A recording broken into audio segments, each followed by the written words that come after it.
Hi everybody, welcome to another episode of Signs of Grace. This is an opportunity where we get to think about good news, good things that are happening in our lives in the midst of this pandemic time.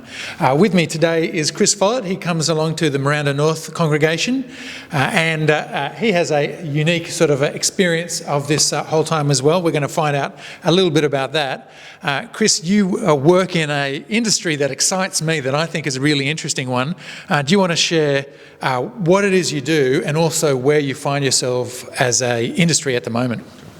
I work as a lighting technician in the film industry, in film and television and commercials.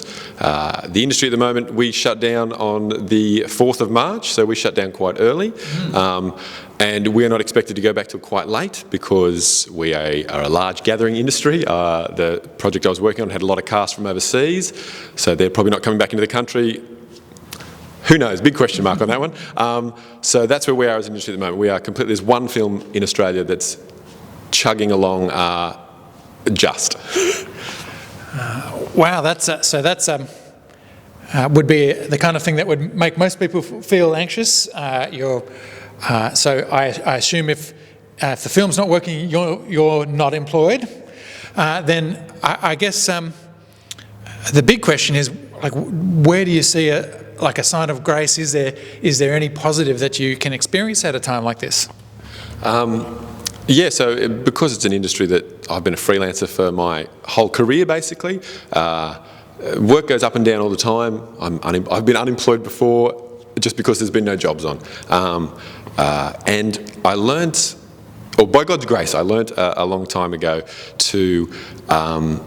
there's little I can do. I have no control over my industry or anything that happens, as much as I have no control over COVID-19.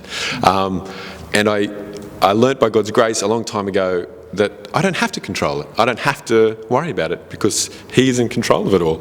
And He is gracious and merciful and wonderful. And I remember having a moment thinking about that as I first started the freelance lifestyle, and a weight did lift off me. I've actually become really relaxed about the whole thing. I've never worried about it. I've been out of work for 5 months before, and it wasn't fun.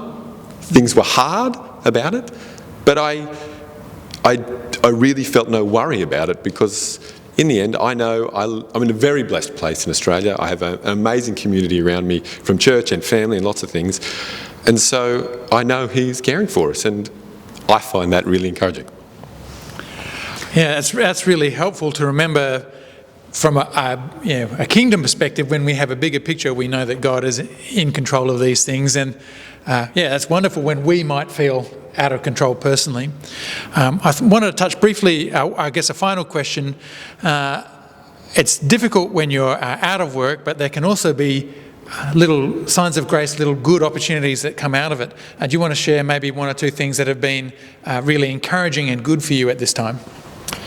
I get to be at home, which is awesome. Work is normally like 12-hour days every day. That's just what it is. So now I'm at home, which is kind of lovely. I get to see my boys. I've got 2 young boys. And so I get to do the homeschooling thing with them, which isn't always a blessing, but it's something I've never been a part of their schooling, really. I just don't get the chance to be. So this is nice to be part of it sometimes. I mean, I'm banging my head against a wall sometimes, but I'm getting to see them. I'm getting to find out about them and where they are and what they're doing. We sitting down, I guess, doing Zoom churches is kind of interesting. We sit down as a family and do that. Like I don't know. It's a new way to do it, and it's interesting. And Em and I get to chat about it a lot more afterwards, rather than maybe just rushing off to morning tea straight afterwards. I'm finding things about it. The new thing. There's lots of good things and exciting things that can be different, and encouraging about it. It's a great mindset to have, I think, when we're in the midst of a difficult time, to say, well, like, what are the good things? What are those opportunities? What are the things that I can now do that I can't do in my normal life, and to focus on those. So that's been an encouragement for me to see those signs of grace in your life, and hopefully for everybody watching in as well, you might have some signs of grace in your life as well. That's what a comment section is for. It is good for us to share the good things that are happening in our lives. I look forward to hearing some more stories soon. Thank you.